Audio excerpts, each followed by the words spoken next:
नमस्कार. काही तांत्रिक कारणामुळं या आपल्या FB लाईव्हमध्ये थोडं आपल्याला कट करावं लागलं. आता दुसऱ्या भागामध्ये सध्या आपण आलेलो आहोत आणि त्याबद्दल मी पहिल्यांदा दिलगिरी व्यक्त करतो आणि या आमच्या दुसऱ्या भागामध्ये मी तुमचं स्वागत करतो.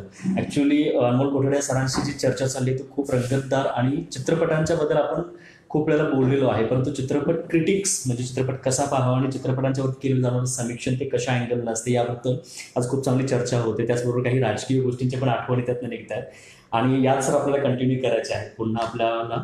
आणि आपला जो प्रश्न होता मगाशी की सध्या लॉकडाऊन नंतरचं आणि तुम्ही नेटफ्लिक्सवरती वगैरे आता सध्या हे होते, तर याच्याबद्दलची आपल्या चित्रपटांची आठवण. ओके. म्हणजे मी थोडासा परंपरागत प्रेक्षक आहे. एक अर्थानं मी थिएटर प्रेमी प्रेक्षक आहे. चित्रपटगृहात जाऊन सिनेमा बघणं म्हणजे सिनेमा बघणं, चित्रपटगृहाच्या अंधाऱ्या खोलीमध्ये जाऊन सिनेमा बघणं, समूहाबरोबर सिनेमा बघणं आणि त्याशिवाय चित्रपट आस्वाद पूर्ण होत नाही अशी भावनिक स्थिती असलेला प्रेक्षक आहे. आता असा मी प्रेक्षक असल्यामुळं मी अजून ह्या घरी बसून सिनेमा बघणे हा जे OTT प्लॅटफॉर्मवर घरी पोहोचलेले आहे मोबाईलवरनं बघणं, तर मी म्हणजे मला शोलेचा गब्बर सिंग 70 MMचा गब्बर सिंग जेव्हा तुम्ही मोबाईलच्या स्क्रीनवर बघता तेव्हा तुम्ही गब्बर सिंग बघतच नाही असं माझं म्हणणं आहे. ओके.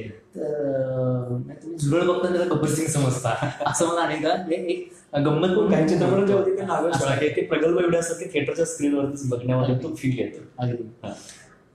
तर म्हणजे मला शोले कधी आपल्याकडे फिल्म लागायची तेव्हा ती 35 MMच्या प्रिंटमध्ये लागायची कोल्हापुरात लागताना.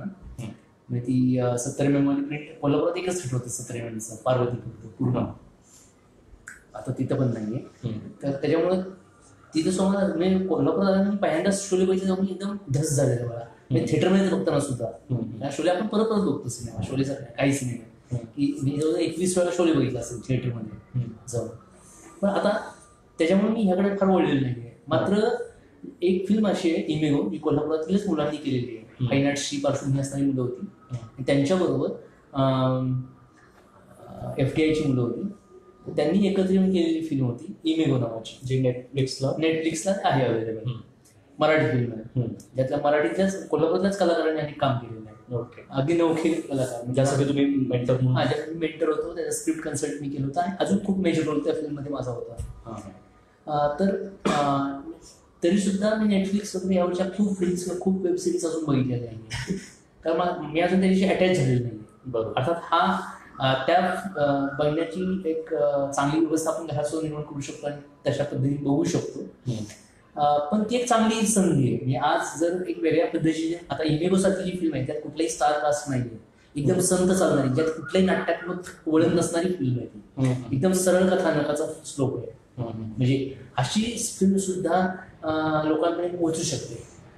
बरोबर. थिएटर रिलीजसाठी असतं कारण ते अवघड झालं असतं, कुठल्या प्रकारची स्टार कास्ट नसताना, अगदी लो बजेट फिल्म आहे. तर म्हणजे असे प्लॅटफॉर्म, अशा दृष्टिकोनातून हे जे OTT प्लॅटफॉर्म्स येत आहेत त्यांचं खूप एक बरोबर आहे. म्हणजे मोठी फिल्म बनवूनच ती थिएटरला रिलीज करण्याचे दिवस जे होते त्यावेळी या लोकांना जे अशा दृष्टीनं इमेगो सारख्या दृष्टीने चित्रपट करत होते त्यांना खूप अडचण येत होते, परंतु हे प्लॅटफॉर्म निर्माण झाल्यामुळे नेटफ्लिक्स किंवा इतरच्या गोष्टी खूप वेगळ्या पद्धतीच्या फिल्म्स किंवा काही ते बघणारे ऑडियन्स दर्शक आहेत ज्यांच्यासाठी ज्यांच्यासमोर मूवीज गेल्या नक्की बघतात. आता मला लवकरच काही व्यक्तिगत म्हणजे माझ्या काही टायअप होतोय, त्यांच्यासाठी मला ह्या गोष्टीवर लिहायचंय, त्यासाठी मला करायचं ते बघावं लागणार आहे. आता मला ते अडॅप्ट करून घ्यावं लागणार आहे. हो, ज्याच्यापासून तुम्ही लांब प्रेक्षक म्हणून नाही. हा प्लॅटफॉर्म सर मला असं वाटतं की दोघांनाही फायद्याचा आहे. म्हणजे जे बनवणारे आहेत त्यांनाही बघणार आहेत, कारण बघणाऱ्यांना पूर्वी जे समोर आणले किंवा थिएटरला आले टीव्हीला लागले तेवढंच बघायचं असायचं. आता नाही, मला कुठल्याही विषयाशी संबंधित कंटेंट पण दाखवलेले मूवीज बघायचे ते सर्च करून बघू शकतो. ट्रेलरवरून कळते की याच्यामध्ये काय आहे. लॉकडाऊन इफेक्ट एक आणखी एक गंमत सांगतो, म्हणजे फिल्मच्या बाबतीतच नाही तर फिल्म फेस्टिवलच्या बाबतीत सुद्धा. हो, नॉर्मली मी फिल्म फेस्टिवल्स बाहेर जाऊन बघायचो. माझ्यासाठी अजून काही महोत्सव पक्षी आहेत की जे फेस्टिवल्स आले की त्या फेस्टिवल सगळं सुरू झालं. गोवा सगळं आता असं झालं की त्या आता आम्हाला घरी म्हणजे ऑनलाईन तो फेस्टिवल बघण्याची गंमत येत नाही, तेव्हा आमच्यासारखे लोक कमी झाले थोडेसे बघायचे, जे नेहमीची आम्ही फेस्टिवल प्रेमी होतो. आणि जी लोक एरवी फेस्टिवलला जाऊ शकत नव्हते, ही आवड आहे, इच्छा आहे, त्यांच्या कामाच्या स्वरूपामुळे ते जाऊ शकत नव्हते, ते आता घर बसल्या त्यांना फेस्टिवल्स पाहायला मिळतात. म्हणजे आता मला ऑब्झर्वेशन आहे, या 2-3 दिवसात मी एका ठिकाणी लिहितोय. तर त्या लिखाणात मी हा मुद्दा मांडलेला आहे की म्हणजे जी लोक एरवी फिल्म फेस्टिवल जात नव्हते ते आता ऑनलाईन फेस्टिवल्स घर बसल्या बघायला लागले. लॉकडाऊन झाल्या एक वन मेजर फेस्टिवल झाला होता, वी आर वन नावाचा एक फेस्टिवल झाला होता, जो कान्स, व्हेनिस, बर्लिन अशा सगळ्या जगातल्या 21 महत्वाच्या फेस्टिवल्सनी एकत्र येऊन, अगदी मुंबईतला मामी, या सगळ्यांनी एकत्र येऊन तो फेस्टिवल अरेंज केला होता. आणि ऑनलाईन फ्री फिल्म दाखवल्या होत्या. मे एंड ते जून फर्स्ट वीक असं काही तो पिरियड होता. आणि खूप चांगल्या फिल्म्स त्यामध्ये दाखवल्या गेल्या होत्या आणि त्या फ्री होत्या सगळ्यांसाठी. ओके. किंवा दुसरा एक पद्धत यामध्ये होती की या प्लॅटफॉर्म ऑनलाईन फेस्टिवल्स मधनं आता एक बार्शीचा एक कस्तुरी नावाची एक फिल्म आहे, विनोद कांबळे नावाचा मुलगा आहे, त्यांनी पोस्टमार्टम नावाची एक शॉर्ट फिल्म केली होती, त्याचीच कस्तुरी फिल्म आहे. तर मध्ये न्यूयॉर्क इंडियन फिल्म फेस्टिवल असा एक झाला आणि त्या फेस्टिवलमध्ये त्याची फिल्म 130 रुपये तिकीट लावून तुम्ही कुठल्याही जगातला प्रेक्षक बघू शकता. मी आज कस्तुरीसारखी फिल्म कदाचित थिएटरला नंतर लागेल माहिती नाही, लागली तर किती दिवस चालेल वगैरे माहिती नाही किंवा आपण पोहोचू शकतो माहिती नाही. आज तुम्हाला घर बसल्या ज्यांना आपण ऑफ बीट फिल्म्स म्हणतो, कलात्मक फिल्म म्हणतो, त्या फेस्टिवल सर्किट्स मधल्या फिल्म म्हणतो, की आपल्याला ह्या लॉकडाऊनचा एक वेगळा इम्पॅक्ट सिनेमाच्या दृष्टीकोन थिएटर यांच्या मुख्य मेनस्ट्रीम व्यवसायाचा जरी दणका बसला असला ते असं एक वेगळे काही दरवाजे उघडलेले आहे आणि त्यातनं वेगळ्या शक्यता निर्माण झालेल्या आहेत. लॉकडाऊनच्या काळातल्या शॉर्ट फिल्म्स हा तर खूप इंटरेस्टिंग गोष्ट होती. म्हणजे हे एक्सपेक्टेडच होतं की लॉकडाऊन काळामध्ये अशा पद्धतीच्या काही फिल्म्स येतील. अशा काही स्पर्धा पण झाल्या की लॉकडाऊन स्पेशल स्पर्धा, लॉकडाऊनच्याच विषयावर घेतलेल्या स्पर्धा. आता ह्या इतक्या इंटरेस्टिंग फिल्म्स आलेल्या आहेत की केनोप्सिया नावाची एक आसामी फिल्म आहे. केनोप्सिया म्हणजे आपण नेहमी जे भरगच्च लोक असतात, मजूर असतात, अशा ठिकाणी जी लोक असतात त्या ठिकाणी एकदम त्याच ठिकाणी जर लोक नसतील तर आपण गेल्या त्याची आपली मानसिक अवस्था होते, ती केनोप्सिया. आणि एक श्रमिक बांधकामावरचा मजदूर आहे, तो तिथंच देखरेख पण ठेवायला आहे आणि त्याला दुसऱ्या दिवशी सगळे अचानक कळतं की आज कामावर आले नाही तर लॉकडाऊन सुरू झाले. तो लॉकडाऊन किस बिमारी का नाम आहे म्हणतो. आणि त्याला अजून हे पण माहिती आहे लॉकडाऊन कोरोना वगैरे काहीच त्याच्यामध्ये पोहोचले नाही, पण लॉकडाऊनचा इफेक्ट त्याच्यामध्ये पोहोचलेला आहे. तो तिथं एकटाच अडकून पडतो. त्यावेळी खूप सुंदर शॉर्ट फिल्म आहे. किंवा श्रीरामपूरचा एक नितेश ताके म्हणून आहे, त्याची दुर्गाज लॉकडाऊन म्हणून फिल्म आहे. लॉकडाऊनच्या पार्श्वभूमीवर घरातल्या घरात बायको, मुलं ह्यांच्याच तंत्रसाधनाच्या मदतीनं, म्हणजे त्याचा ट्रायपॉड म्हणजे कोलगेटचा बॉक्स आहे, त्याच्यावरती शूट केलं. ते सांगितले की मी हे कोलगेटच्या ट्रायपॉडवर, कोलगेटच्या बॉक्सच्या ट्रायपॉडवर मी फिल्म शूट केलेली आहे वगैरे अशी गोष्ट. आणि खूप चांगली, जगभरातल्या जवळ 130 फेस्टिवल्स मध्ये ती फिल्म आता रन होती. 30 रुपयात बनलेली, 30 रुपये मध्ये बनलेली फिल्म आहे. 130 देशामध्ये सध्या जाते. इतक्या लो बजेट. बरोबर. म्हणजे लॉकडाऊन मुळे जे नवीन प्लॅटफॉर्म फार वेगाने पुढे आले. काही प्लॅटफॉर्म आधीही होते, परंतु त्यांना एक स्पीड आहे, त्याचा हा एक फार मोठा फायदा आहे. आता तुम्ही मगाशी सांगितलं म्हणजे ऑफबीट्स फिल्म असतील, शॉर्ट फिल्म्स किंवा इतर ज्या अशा मेनस्ट्रीमच्या विषयाव्यतिरिक्त ज्या फिल्म्स असतात, ऍक्च्युली या फिल्म्सवरती हेच महत्वाच्या असतात आणि याच्यावरती सरांचा खूप अभ्यास आहे. त्याच्यावरती जर बोलायचं झालं तर ते आमचा कॉलेजचा सिलेबस सारखं होईल आणि खूप बोर होतील. आपल्याला त्याच्यावरती बोलायचं होतं, परंतु आपल्याला खूप वेगळे प्रश्न घ्यायचे आहेत, म्हणजे जे सामान्य लोकांना असतील त्यांच्यापासून जाते.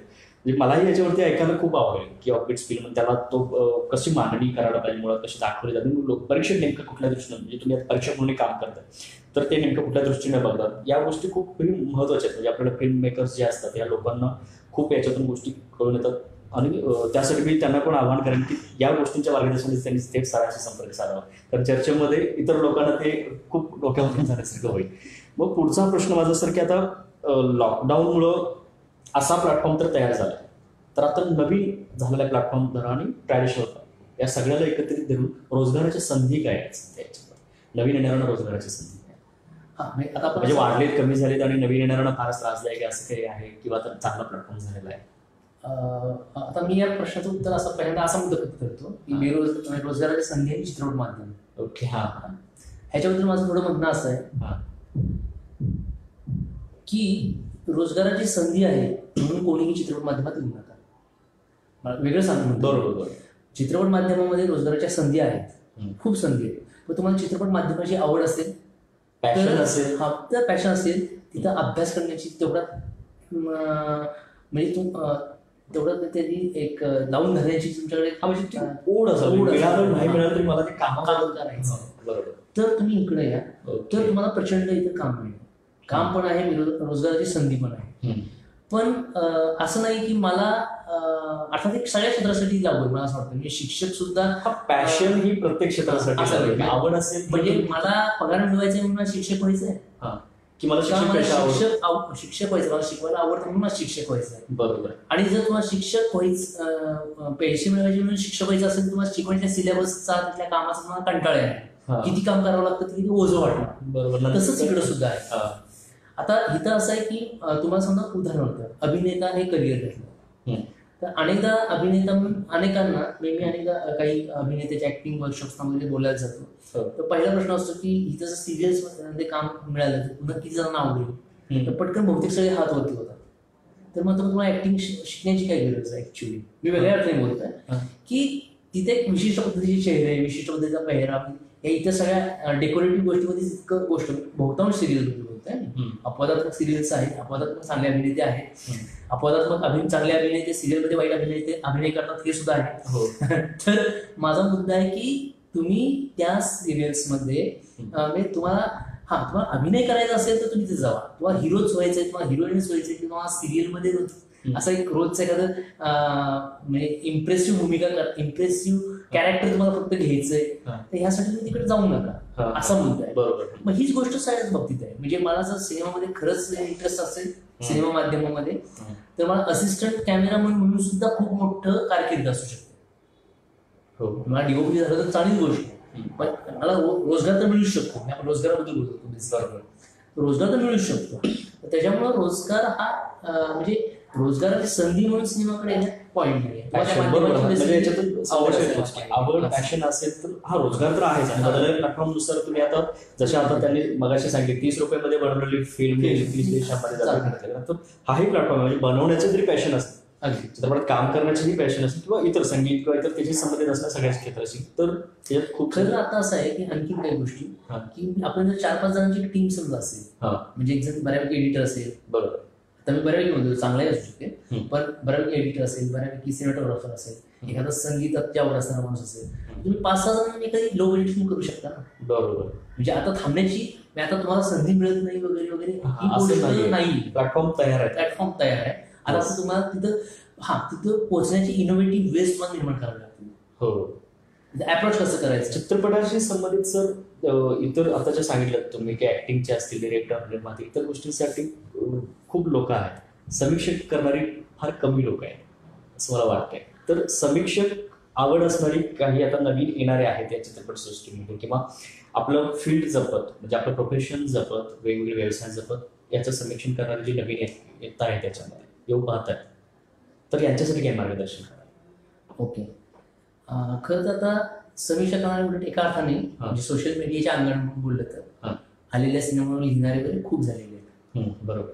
मग ती जेन्युअनली चित्रपट समीक्षा आहे का ते फक्त चित्रपट परीक्षण आहे की ते केवळ व्यक्तिगत मत आहे, हा मुद्दा मतभेदाचा असू शकते. बरोबर. चित्रपटावर लिहिणारी आता खूप मंडळी व्हायला लागली, ती माझ्यासाठी खरं तर आनंदाची स्वागताची गोष्ट आहे. खूप जणांचं ते व्यक्तिगत दृष्टिकोन मत ऐकणार ती येतं. मला असं वाटतं की त्याबद्दल खरं तर चित्रपट समीक्षेचे एकच असा अप्रोच असतो असं नाही. म्हणजे एकच चित्रपट बघून एखाद्या त्याच्या समग्रतेने लिहू शकतो.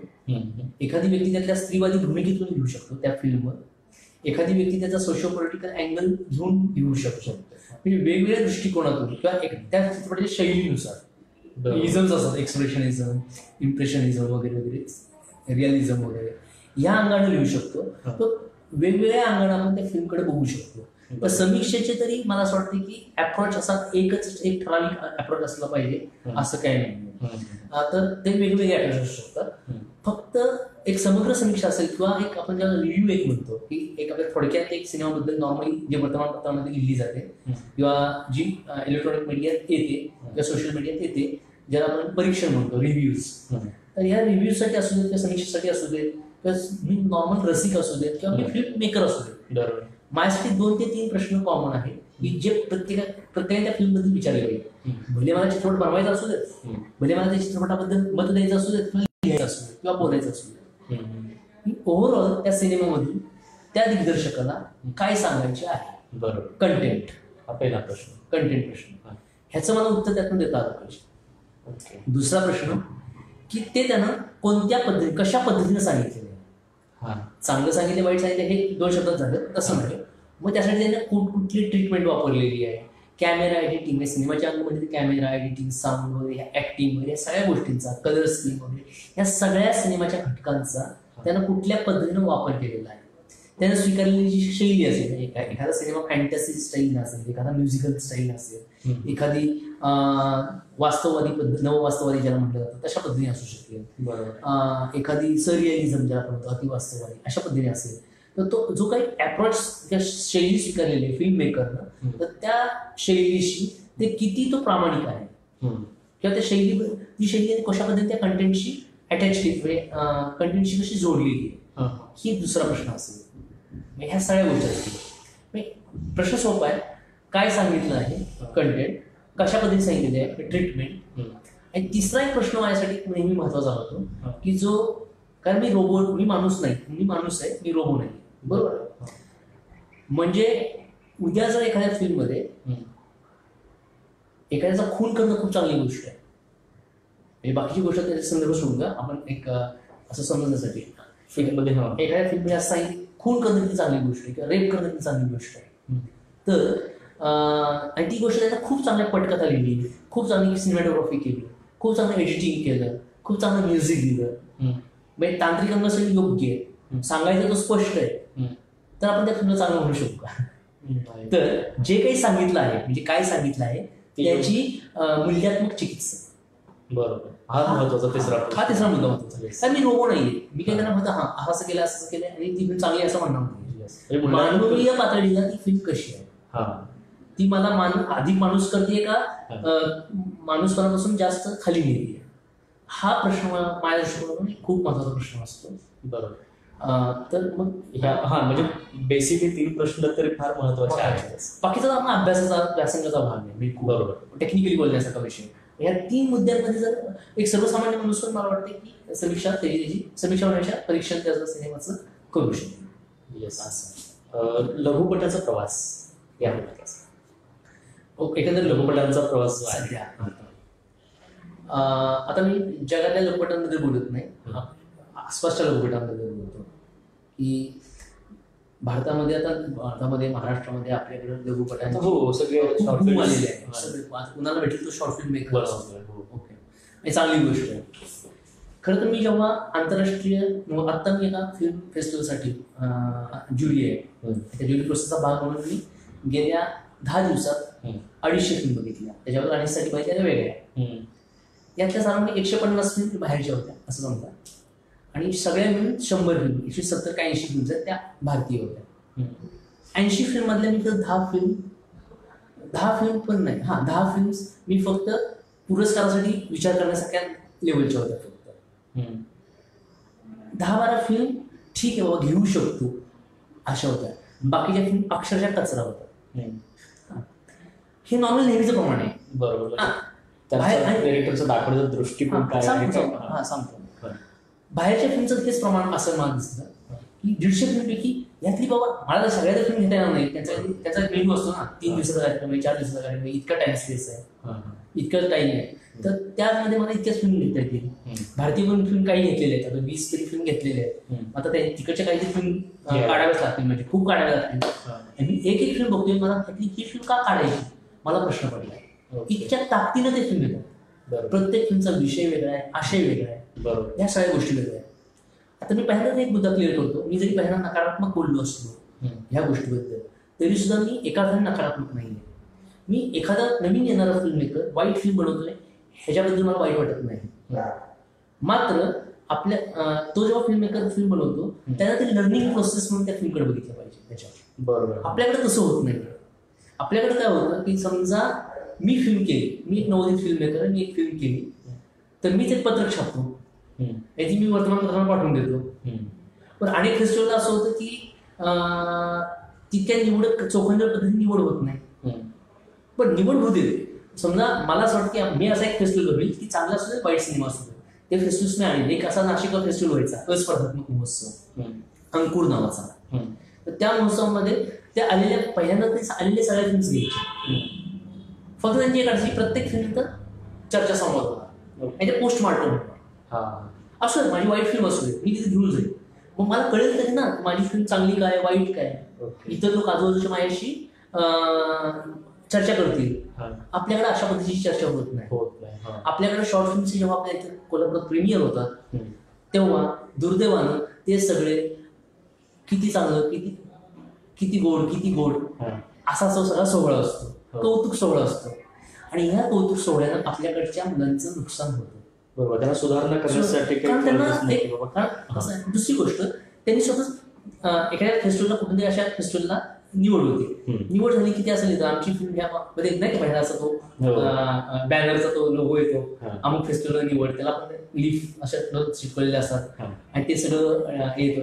म्हणजे हा चकवा आहे. काय होतं की मी पेपरवाल्याला काय होतं, आता मी माझ्या ओळखीचा पण पत्रकार असेल किंवा मी कोल्हापुरातला आहे, कोल्हापुरातल्या पत्रकारांना माझ्याकडे आस्था वाटते. मी कोल्हापूर मी प्रत्येक जिल्ह्यात घडतं, प्रत्येक गावात घडतं, त्याला लिहिण्याचं प्राधान्य देतात, त्याच्या नाव त्याचं कौतुक करतात. लिहिण्याबद्दल माझं ऑब्जेक्शन नाहीये, त्याच्या कौतुकाबद्दल पण ऑब्जेक्शन नाही, त्याच्या सुधारणा कधी होणार. मुद्दा काय होतो, मी जातो इतरांना फसवायला. मी जर फिल्म मेकर असेल तर मी माझंच कौतुक मी लिहितो. बरोबर, अमुक फेस्टिवलमध्ये मला अमुक पुरस्कार किंवा निवड झालेली आहे माझ्या फिल्मची वगैरे, कौतुकाची बातमी होती. माझे 100 मित्र माझं कौतुक करतात. मला असं वाटतं मी फिल्म मेकर झालो, मी असाच आहे, मी फिल्म मेकर झालो आणि मी शिकण्याच्या मानसिकतेतून बाहेर येतो. राईट, हा फार मोठा उलट मेसेज आहे की काय व्हायला पाहिजे. तर ऍक्च्युली आपल्याच्या माझ्याकडे अनेकदा जेव्हा फिल्म मेकर कोण येतं की आम्हाला लवकरचा शो करायचा आहे आमच्या, तुम्ही प्रमुख पाहुणे म्हणून येणार का. तर माझ्याकडे 2 प्रॉब्लेम असतात. एक तर आपल्याला खरं बोलत चालत नाही. कार्यक्रमामध्ये मी जर तुमच्या फिल्म बद्दल तुम्ही मला बोलवलं तर तुमच्या अशा अपेक्षा असते की मी सगळ्यांच्या चांगलंच म्हणावं. म्हणजे असे काही मंडळी आहेत त्यांना मी शिवाय दिल्या तर ते मला अजून सुद्धा मानतात. असे खूप मंडळी आहेत की ज्यांना मी केवळ तुमची फिल्म चांगली नाही असं जेव्हा समजावून सांगायचा प्रयत्न करतो तेव्हा ते त्यांच्या मनात मी उतरलेलो आहे. म्हणजे समीक्षकाला कसं स्वीकारायचं कलाकारांना, हा सुद्धा आपल्याकडे शिकवण्यात कुठं आलेला भाग नाही. शिकवणं झालं. माझ्यावर जर कोणी निगेटिव्ह कॉमेंट केली, बरं माझा मुद्दा असा पण नाहीये, समजा माझा मुद्दा चुकत असेल, शेवटी फिल्म मेकरचा एक दृष्टिकोन आहे. कदाचित तो कळाला नसेल, कदाचित फिल्म क्रिटिक म्हणून मला तो समजला नाही किंवा मला तो मान्य नसेल कारण माझा दृष्टिकोन वेगळा असेल. पण निदान त्यांनी एवढं ऐकून घ्यायला पाहिजे की डॉक्टर विनोद कोठडे यांचा हा दृष्टिकोन आहे, त्यांनी विचार करावा लागला. बरोबर, हे असं म्हणतात, असं आहे का नाही, पण ते मला सांगायला पाहिजे नाही सर तुम्ही असं म्हणताय पण मला असं नाही वाटत, माझा असा मुद्दा आहे आणि मी शुअर आहे ह्या गोष्टीबद्दल. बरोबर, मी फ्रँकली सांगतो, सैराट ही फिल्म मला आवडलेली नाहीये. मला फॅन्ड्री खूप आवडलेली आहे, पिस्तुल्या खूप आवडलेली आहे, पावसाचा निबंध खूप आवडलेली आहे. पण सैराट मला आवडलेली फिल्म नाही. पण नागरायण मंडळीचा त्याच्याबद्दल काही दृष्टिकोन असेल ना, मी सैराट का बनवली, त्याचं नेमकं तो प्रयोजन असेल त्याचं, नाही तो त्याच्याशी ठाम. बरोबर, आणि म्हणून तिथं कॉन्फ्लिक्टचा प्रश्नच नाहीये. 2 वेगळे दृष्टिकोन एकमेकांसमोर सहअस्तित्व असलं पाहिजे, एकमेकांसह डिफरन्स हा असणारच. पण आपल्याकडे ते टीका अशी घेतली जात नाही, मनावर घेऊन त्याला हा चुकीचं आहे असं म्हटलं. हे जर मला बाहेर गेलं म्हणली सर तुम्ही बोलता की अडकळत होता, तुम्ही म्हणणार ही अशा बोलते. म्हणजे इंडायरेक्टली कसं की आता जसं तुम्ही चित्रपट आवडला नाही म्हणून नागराज मंडळी तुम्हाला अरे नाही यांना काय दृष्टिकोन चुकीचं असं म्हणणार आहे, परंतु ते म्हणणार नाही, तुम्ही वेगळ्या अँगल हा समजावून घेण्याचा भाग आहे आणि एकमेकांच्या सुधारणा करण्याचा भाग आहे. आणि मी आपल्याकडे अनेक जे फिल्म मेकर्सचे जे कार्यक्रम व्हायचे तेव्हा मी त्यांना सल्ला द्यायचो की तुम्ही तुमच्या छोटा कार्यक्रम करा आणि लोकांना खऱ्या प्रतिक्रिया मागा. बरोबर, नाही ही फार मोठी गोष्ट कारण जर सांगतो तुम्ही जर एक फिल्म, आणि असं काही जणांनी केलेलं आहे म्हणजे आपल्या इथे एक 7 सेकंड मुलं आहेत त्यांच्या जेव्हा एक असं प्रीमियर टाईप होणार होता तेव्हा मी त्यांना सांगितलेलं की तुम्ही कार्यक्रम करताय म्हणजे 4-5 शॉर्ट फिल्म दाखवताय ना, तुम्ही असं करा की जे लोकांना बोलायचं ते बोलू देत. बरोबर, तुम्ही असं विनंती करा की आम्हाला तुमच्याकडनं good, very good, wow, best. एक उदाहरण सांगतो, मला आपल्या डिपार्टमेंटलाच एक मुलगा कोणतरी शॉर्ट फिल्म मोबाईलवर दाखवत होता. मी दाखवलं त्याला 3 मिनिटाची फिल्म होती, बघायची होती. सर कशी झाली बघा. मी त्याची फिल्म बघत होतो तेवढ्या त्याचा एक मित्र आला, त्याने अजून ती फिल्म बघितली पण नव्हती. त्यांनी ती अशा डोकं फक्त घातलं, त्याने अजून बघितली नाही पूर्ण फिल्म. वाव भारी फिल्म गेली आहे आणि गेला. माझं अजून मत तयार झालेलं नाही, मी फिल्म बघतोय आणि तो येऊन 2 सेकंद बघून तर आपण जी खोटी स्तुती एकमेकांची करतोय ना, म्हणजे एक असं वाक्य आहे की त्यामुळे प्रगतीमध्ये अडथळा निर्माण होतो. एक वाक्य असं आहे की जे सगळ्यांची स्तुती करतो तो खरं तर कोणाची स्तुती करत नाही. हो, मी तुम्हाला पण तुम्ही हे फार मोठं वाक्य आहे सोडा. म्हणजे हे तुम्ही किती छान बोलता, हा. यांना पण मी म्हणणार किती छान बोलता, यांना पण म्हणणार किती छान बोलता, आणि मग मला पण वाटतं आणि ते मला पण म्हणतो किती छान बोलता, मग मला कळणार आहे हा खरंच छान बोलतोय का नाही, हा असा प्रश्न आहे. हा, नाही ही फार मोठी गोष्ट आणि फार मोठा मेसेजही आहे नवीन चित्रपट बनवण्यासाठी. हा तर माझं म्हणणं काय आहे की आपल्याकडे जेव्हा हा तर माझ्याकडे कधी येतात की तुम्ही काय सेमिनार ठेवलाय, फिल्मचं प्रीमियर आहे, सेमिनार आहे, हा. आणि सेमिनार अगोदर ठेवलेला असतो. बरोबर. अगोदर सेमिनार ठेवल्यानं फिल्मचं का तसं करतात ते, कारण त्यांना त्यांच्या फिल्मबद्दल कॉन्फिडन्स नसतो हा हा आणि त्यानंतर कार्यक्रम घडून आणायचा असतो. सेमिनार ठेवला की पेपरला बातमी येते, ओके. इलेक्ट्रॉनिक चॅनलमध्ये. म्हणजे आंतरराष्ट्रीय लेवलला आपण असल्या म्हणजे आपल्या चांगल्या शॉर्ट फिल्म्स आपल्याकडे बनवणारे खूप लोक आहेत. आहेत, त्यांना जर त्या ट्राय करता यायचं असेल तर या सुद्धा सांगितलं तर आपण खरंच जाऊ. अगदी इमेकोची टीम आहे, त्यांच्यावरच्या शॉर्ट फिल्म्स आहेत आणि ते खूप लो प्रोफाईल राहिलेले आहेत. ओके. त्याच्या फिल्म्स खरं तर खूप चांगल्या फिल्म आहेत. हा हा मी त्यांना आणि त्या मुलांना नाराज असायचो, "यार, तुम्ही ह्या फिल्म बाहेर का काढत नाहीये, बरोबर. वेगवेगळ्या फेस्टिवल्सना का पाठवत नाहीये." हा. त्यांनी नाही पाठवल्या खूप ठिकाणी.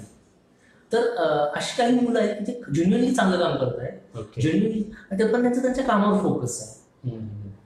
नाही, मुळात आपल्याला हेच पाहिजे होतं. चित्रपट समीक्षण कसं करावं याबद्दलही आपण बोलणार होतो, परंतु आता वेळ नाही, खूप ठीक झालेला आहे. आहे. आपण वेळेअभावी आज इथंच थांबतोय, परंतु काही गोष्टी म्हणजे प्रेक्षकांच्या गरजेनुसार किंवा त्याच्या मागणीनुसार खूप सारे प्रश्न आहेत. आमचेही प्रश्न खूप सारे बाकी आहेत. चित्रपटांच्या बद्दल बोलेल तितकं कमीच आहे, आणि तुमचा जो अँगल आहे बघण्याचा किंवा त्याच्याबद्दलचा अभ्यासाचा, त्याबद्दल अजून नंतर काही आपल्याला मुलाखत तुमच्या वेळेनुसार करता आली तरीही आपण करूया नक्कीच. आणि आजचं जे आहे मार्गदर्शन ते ऍक्च्युली एक आमच्या अभ्यासाचाही भाग होता, एक पत्रकारितेचे म्हणा, आणि चित्रपट निर्मात्यांसाठी, समीक्षकांसाठी, सगळ्यांसाठीचे एक मार्गदर्शन फार सुंदर सर केलं तुम्ही. आणि सर आज फार दिलखुलास आमच्या या कट्ट्यावरती बोललेत, गप्पा मारण्यासाठी आले होते आणि त्यात फार चांगलं व्यक्त झालं सर. त्याबद्दल कट्ट्या कोल्हापूर खरंच तुमचे धन्यवाद आणि आभार. आणि मी सरदार आपल्या सर्वांचा निरोप घेतो. पुन्हा भेटू. धन्यवाद.